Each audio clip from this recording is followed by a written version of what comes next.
몸값 높이려 최선을 다하는 사람들이 있습니다. 수모 선수 같은 이들이지요. 이들은 두 끼만 먹습니다. 그래야 살이 더 찌기 때문이지요. 아침은 공복감을 극대화하기 위해서 건너뜁니다. 그리고 점심에 폭식을 하지요. 창코나베라는 냄비 요리를 주로 먹습니다. 일종의 샤브샤브예요.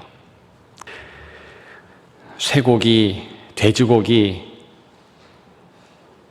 온갖 종류의 고기와 야채를 넣습니다. 그리고 잡탕으로 그렇게 요리를 만든 후에 보통 3공기에서 4공기의 밥을 먹으면서 그 모든 냄비 5에서 6 냄비를 쓱싹 해치운다고 합니다. 그리고 식사하자마자 2시간 늘어지게 잡니다. 그리고 다시 저녁을 엄청나게 먹는 거지요. 이것이 체중을 늘리는 그들만의 방법입니다. 체급이 따로 없는 스모 경기는 체중이 많이 나가면 나갈수록 유리합니다. 또 살찌면 대중하게 가치 있는 존재로 부각되는 것이지요. 동남아의 카렌족 여인들은 몸값을 올리기 위해서 화장품을 멀리합니다. 대신에 목의 길이를 늘립니다. 방법은 단순하고 간단합니다. 어려서부터 목에 링을 착용하는 거예요. 그리고 그 개수를 늘립니다. 1, 2, 3, 나중에는 22개까지. 이 빼곡하게 목을 감싸는 링이 항상 자리하고 있는 것입니다. 그래서 성인 여성은 목의 길이가 30cm에서 60cm까지 늘어난다고 합니다. 최고는 60cm겠죠. 목이 늘어난 여인은 미인이 되는 거예요. 그 부족에서 더욱 가치 있는 여인으로 인정받는 것입니다. 언급한 부류의 사람들뿐만이 아니라 대부분의 선수들, 또 취준생을 비롯한 많은 이들이 몸값을 높이기 위해서 노력합니다. 어떻게 보면 사실 모든 사람이 인정받고 싶어 하지 않습니까? 크고 적게 누군가에게는 가치 있게 여김받고 싶은 것이 인생입니다. 그래서 이 시대의 모든 이들이 몸값에 매인 삶을 살 수밖에 없다. 그것이 사실인 것 같습니다. 그런데 그러한 사람들 가운데서 그리스도인 만큼 몸값에 신경 써야 할 사람은 없습니다. 본문 15절이에요. 그리스도의 향기 그랬습니다. 이 향기. 몸값의 다른 말입니다. 누군가에게 가치 있는 사람을 의미해요. 어떤 사람에게 향기 있다. 어떤 존재에게 좋은 냄새다. 가치를 의미하는 것이라 우리가 이해할 수 있겠습니다. 그렇다면 본문 15절이 말하는 대상은 누구일까요? 어떤 대상에게 가치 있게 보이는 그러한 향기, 그것을 말하고 있는 것일까요? 근데 우리의 성경을 보면 좀 모호해요. 마치 사람들에게 향기를 바란다. 대상이 사람들로 여겨집니다. 그런데 원문은 그렇지 않아요. 하나님 앞에서라는 이 어구는요, 정확한 뜻은 하나님에게 그 뜻입니다. 다시 얘기해서 하나님에게 향기다. 그런 의미가 되겠습니다. 세번역 성경 같은 곳에서는 그래서 아예 더 정확한 표현으로 하나님께 바치는 그리스도의 향기다, 그렇게 기록했습니다. 하나님에게 향기예요. 일반적으로 사람들은 자기의 몸값을 올리기 위해서 옷을 잘 입고 몸매도 가꿉니다. 공부를 열심히 하기도 하고요. 자격증을 취득하기도 합니다. 그렇다면 하나님께 몸값을 올려서 가치 있게 되려면 어떻게 해야 하겠습니까? 오늘 주제예요. 사람들에게 가치 있게 보이는 것 비슷합니다. 옷 잘 입고 말 잘하고 표정 관리 잘 하면 됩니다. 정말 그런가 하나하나 살펴볼까요? 옷 입는 부분. 우리 하나님은 우리의 옷에 굉장히 민감하십니다. 의복 관리가 필요하다는 것이죠.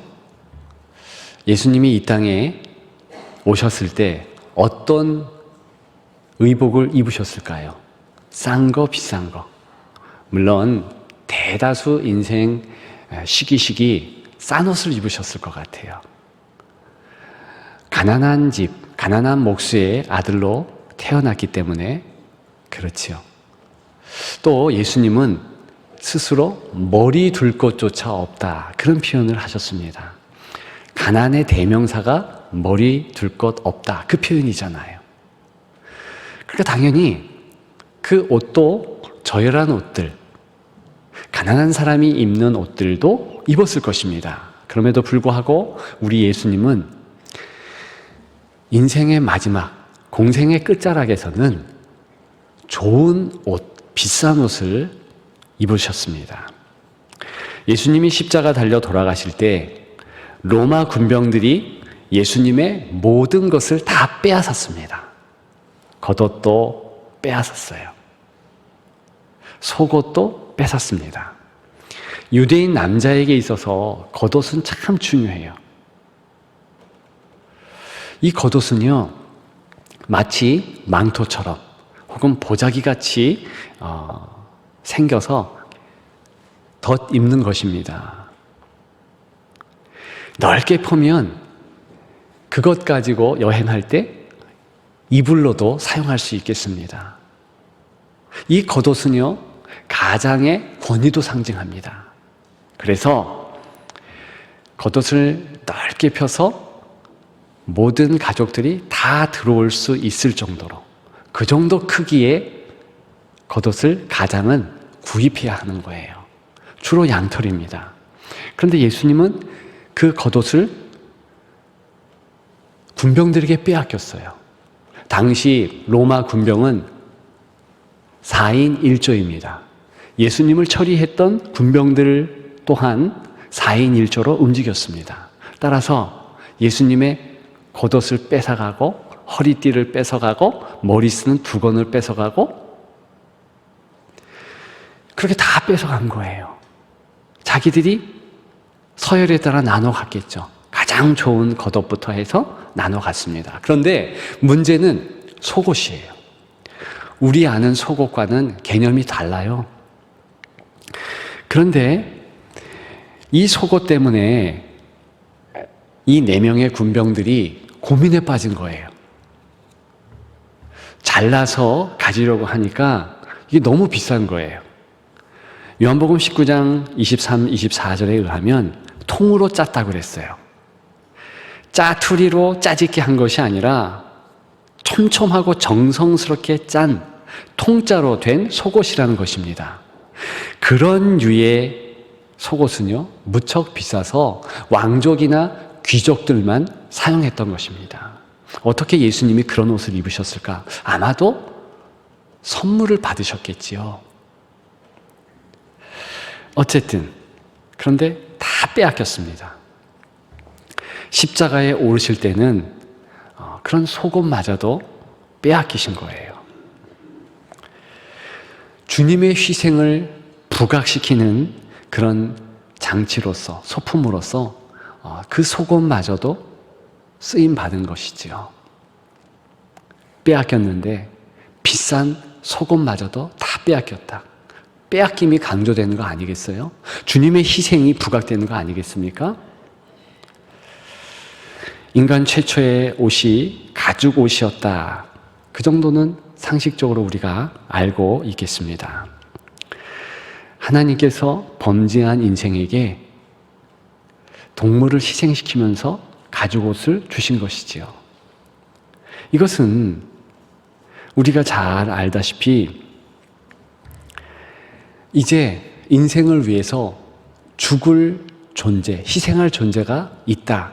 그 사실에 대한 복선입니다. 구약 창세기로부터 계속 그 사실이 부각되면서 메시아, 예수 그리스도께서 십자가에 달리셔서 완전히 희생하신다. 그리고 그분 당신이 우리의 의복이 된다. 그것을 성경은 말하고 있는 것입니다. 오늘 본문 17절에 보면 그리스도 안에서라는 표현이 나오고 있습니다. 다른 말로 하면은요, 그리스도로 옷 입고라는 표현과 같아요. 말씀드렸지만 겉옷에 대해서 이런 표현을 하는 것입니다. 겉옷을 입다, 덮다 똑같은 표현이에요. 그런데 주 안에 있다 이 표현 자체도 사실은 겉옷을 덮는다, 입는다 이 표현과 같은 일맥상통한 그런 표현이라는 것입니다. 우리는 육신의 이 몸에 비싼 옷 입든 싼 옷을 입든 그거 중요하지 않습니다. 가장 중요한 것은 무엇인가? 육신의 옷 외에 하나님이 주목하고 하나님이 그 옷 입으면 가치 있게 여기는 옷이 있다는 거예요. 영적 옷이 있다는 것입니다. 그것이 예수 그리스도예요. 따라서 예수 그리스도로 옷 입다라는 그 표현에 합당하게 예수의 피부열이 내게 있고 나는 예수 그리스도 안에, 즉 예수 그리스도로 덮여졌다. 그런 사실을 시시종종 확인하는 모습. 그러한 모습이 많으면 많을수록 우리 하나님께서 우리를 가치 있게 여긴다는 것입니다. 14절에는 이런 표현이 있어요. 그리스도를 아는 냄새. 15절 그리스도의 향기. 동일한 거잖아요. 그런데 어떤 모습을 전제하는가? 지금 그리스도로 훅 덮여 있는 것입니다. 그리스도의 겉옷, 그 겉옷으로 성도들, 그리스도인들이 그 안에 다 덮여 있는 그 모습. 그렇게 되면 자연스럽게 예수 그리스도의 냄새가 날 수밖에 없잖아요. 한 입을 덮었는데 같은 가족이면 그 냄새, 그 향기가 동일하게 공유되는 것 아니겠습니까? 그것을 말하고 있는 것입니다. 오늘은 성령 강림주일이에요. 오순절 마가 다락방에 불의 혀같이 갈라지는 성령이 임한 날을 기념하는 주일입니다. 그런데 그날이 왜 중요한가? 이제 성령이 우리에게 역사함으로 각 개개인들에게 예수 그리스도가 성령으로 말미암아 좌정하시고 주인 된다. 우리 삶에 개입하시고 능력된다. 그 사실과 비롯하여 우리가 잊지 말아야 할 또 한 가지 사실이 있다는 것입니다. 그것은 무엇인가? 이제 성령을 통하여서 그리스도라는 거대한 영적 옷이 한 사람이 아니라 공동체 전체에, 성도 전체에 이제 입혀진다는 것입니다. 한 입을 덮듯이 덮어버린다는 거예요. 그렇게 되면 저와 여러분들이 예수 그리스도를 사랑하는 것, 또 천국을 소망하는 것, 이러한 모습들이 각자 비슷하게 공유되고, 가장 중요한 것은 그리스도의 향기가 한 성도에서 다른 성도에게 점차로 같은 색깔, 같은 모습으로 그렇게 번져간다는 것이지요.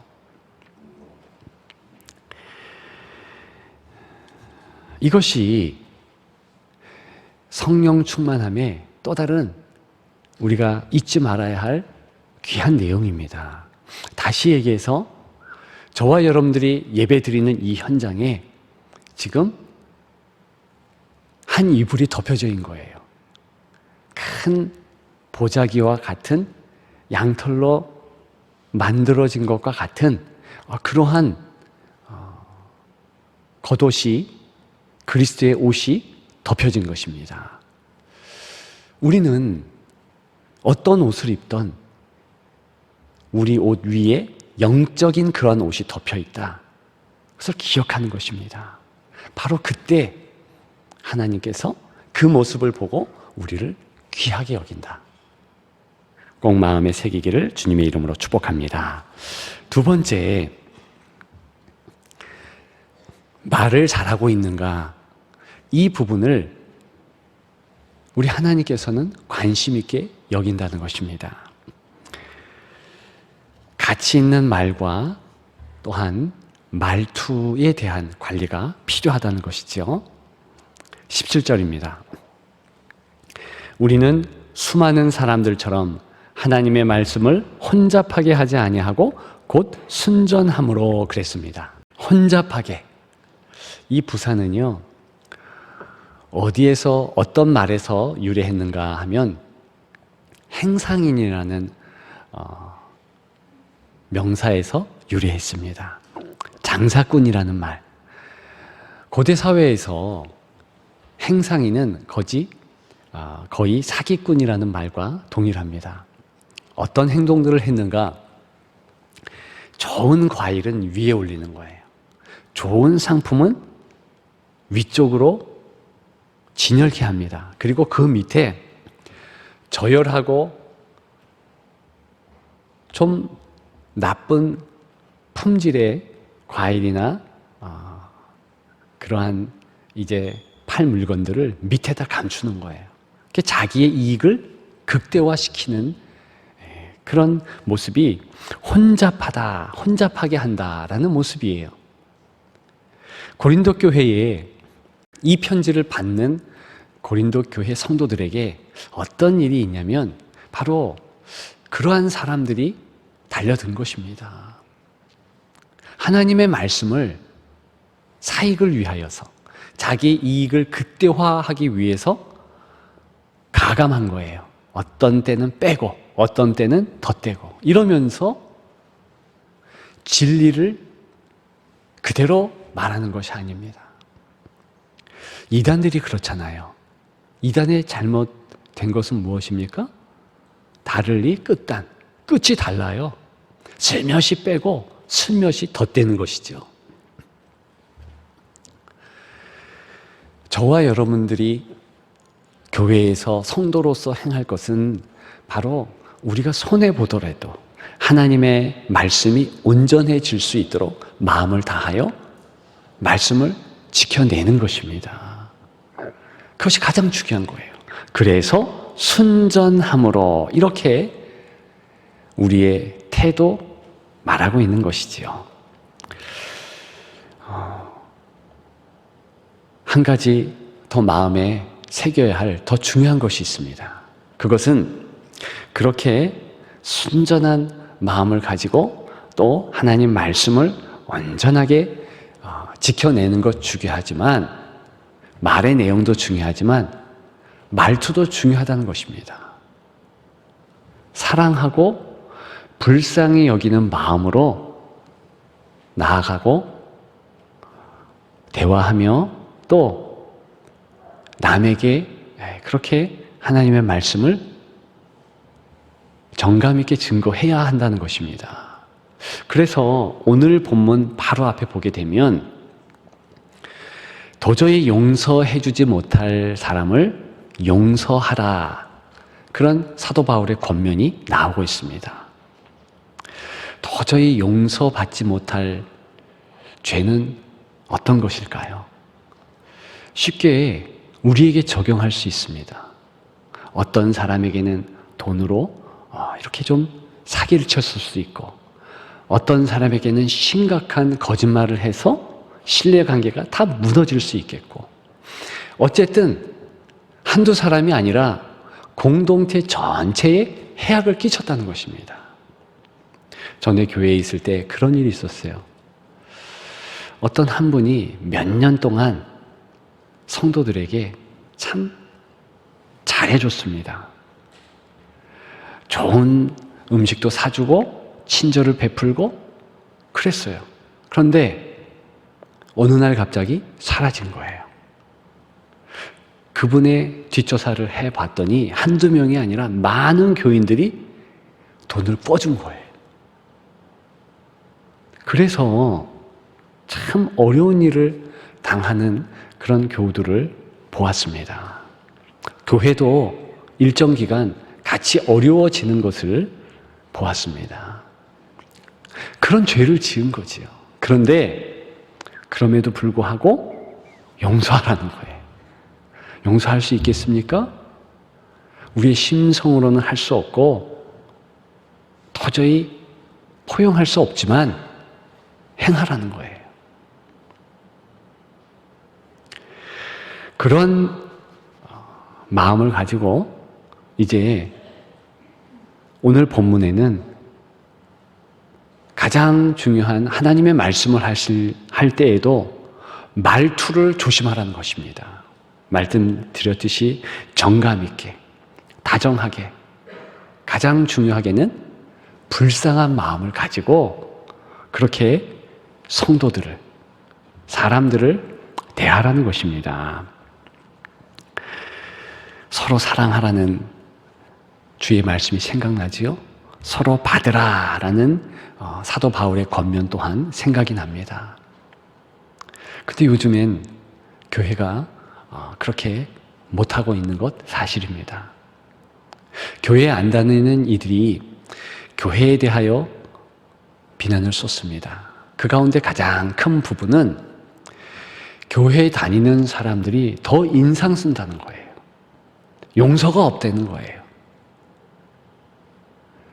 교회 안 다니는 사람들에게도 정죄를 하지만 교회 다니는 사람 서로도 반목한다는 것입니다.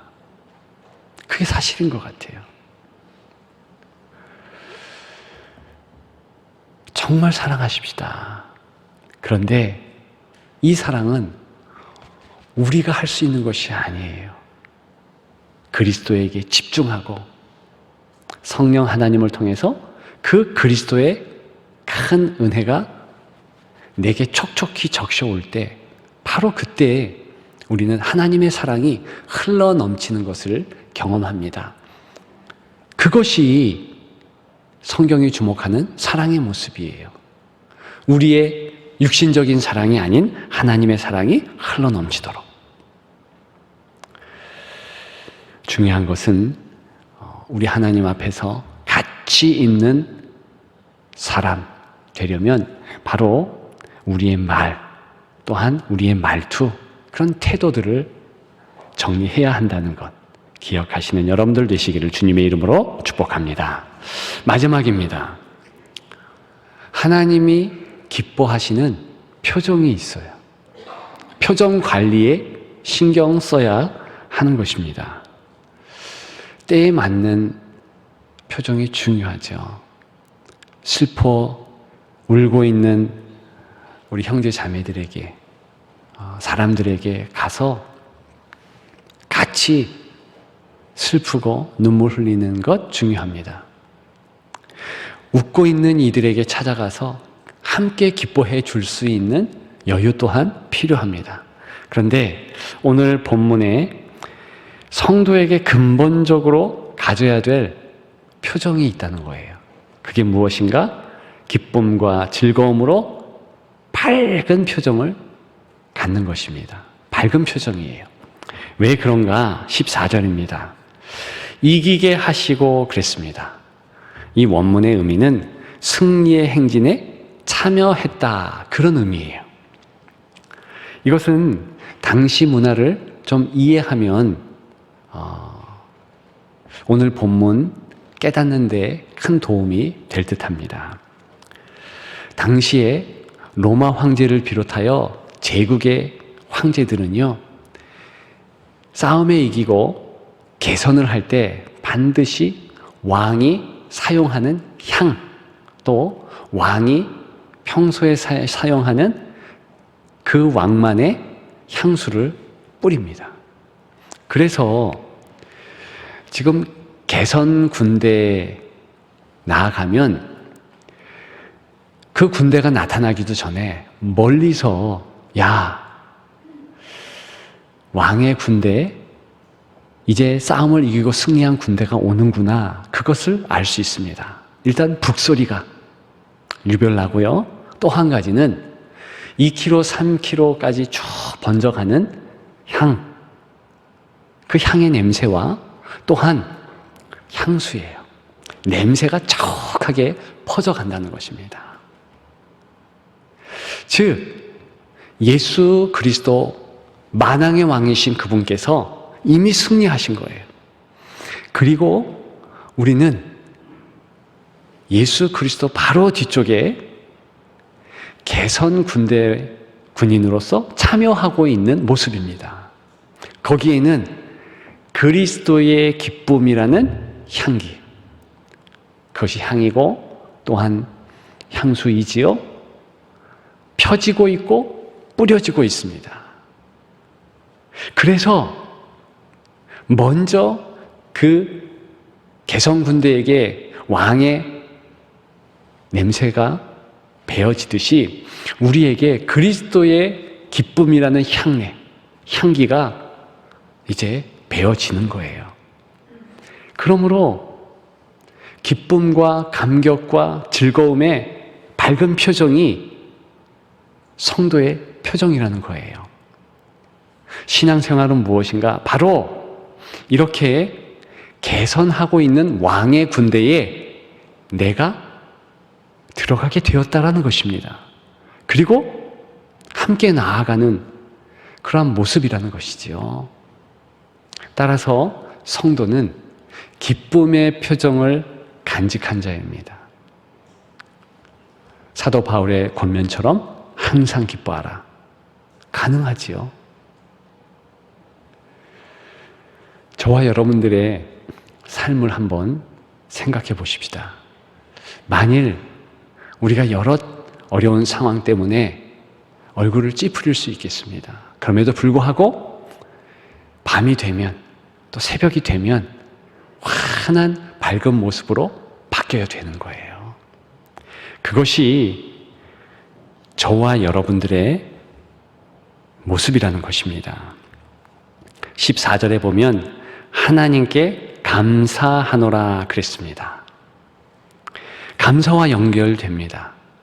즉, 밝은 표정의 성도가 감사할 때 하나님은 그 모습을 보며 우리를 더욱 가치 있게 여긴다는 것입니다. 오늘 본문을 통해서 우리가 꼭 깨달아야 할 것이 있습니다. 우리는 세상의 빛과 소금이 되라. 우리는 세상의 향기다, 냄새다. 그렇게 생각을 하고 또 실천 또한 합니다. 대사회를 통하여서 그리스도인의 윤리와 도덕이 떨어지지 않고 인정받도록, 가치 있게 여겨지도록 그렇게 합니다. 나쁜 것이 아니에요. 그러나 그 이전에 행할 일이 있습니다. 그것이 무엇인가? 오늘 본문이 이야기하고 있는 냄새, 향기, 이것은요 다 1차적으로 하나님과의 관계인 거예요. 하나님께 어떤 향기를 너는 바라고 있는가? 우리는 다 그리스도로 덮여졌기 때문에 하나님께 아름다운 향기를 기본적으로 바랄 수 있습니다. 그런데 어떤 성도는 그 향기가 세요. 어떤 성도는 그 향기가 약합니다. 그것이 중요한 것이지 그 다음 후순, 세상에 대하여서 빛과 소금이 된다, 향기를 바란다, 이것은요 하나님 앞에서 가장 아름다운 향내를 펄펄 바라면은요 자연스럽게 오는 것입니다. 문제는 우리가 하나님 앞에 향기를 바라지 않는다는 것에 있습니다. 과연 우리는 어떻게 하나님 앞에 향기를 바랄 수 있고 가치 있는 존재가 될 수 있겠습니까? 쭉 이야기했습니다. 특별한 기회, 특별한 상황 기다리는 것이 아니라 일상에서, 우리의 삶 가운데서 우리가 가치 있는 사람이 되도록 하나님 앞에 마음을 다하는 것입니다. 서두에 우리 사회와 다르게 낯설고 당혹스러운 몸값 올리는 그런 모습을 나누었습니다. 그런 모습 가운데 한 가지 교훈을 찾자면 이런 것입니다. 평소에 하는 대로 몸이 불어나고 평소에 목도 길어진다는 그런 단순한 사실입니다. 특별히 하는 것이 아니라 생활 가운데서 뭘 먹고 어떻게 몸을 다루었는가에 따라서 자연스러운 결론이 도출되는 것이지요. 영적으로 똑같습니다.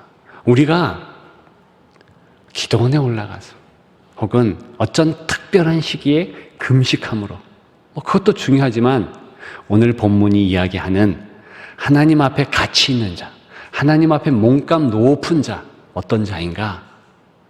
우리의 생활 가운데서 조금 더 그리스도께 가까이 가고 하나님께 나아가는 자입니다.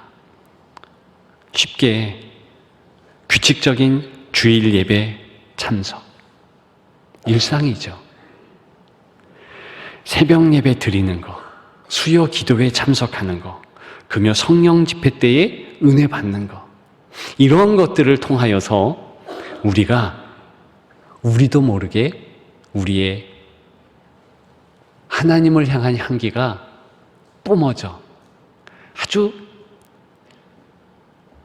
상등품의 향기로 변하는 것입니다.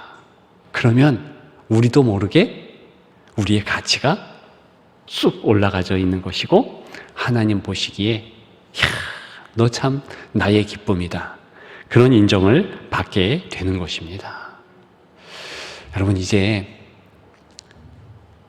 코로나가 끝나간다, 그런 말들을 합니다. 진짜 코로나가 끝나고 안 끝나고 그것 떠나서 이제 우리의 일상의 신앙을 점검하고 이제 스스로 몸 통제하듯이 통제할 시간이 왔습니다. 여러분, 이제 대면 예배로 전환하십시오. 이 공동체 모임에 같이 나오십시오. 함께 예배를 드리십시오. 나에게 주신 하나님의 은혜를 생각하듯이 다른 사람들에게 주신 하나님의 은혜 또한 눈으로 목도하고 느껴보고, 그러면서 우리의 신앙은 더 커져갈 수 있습니다.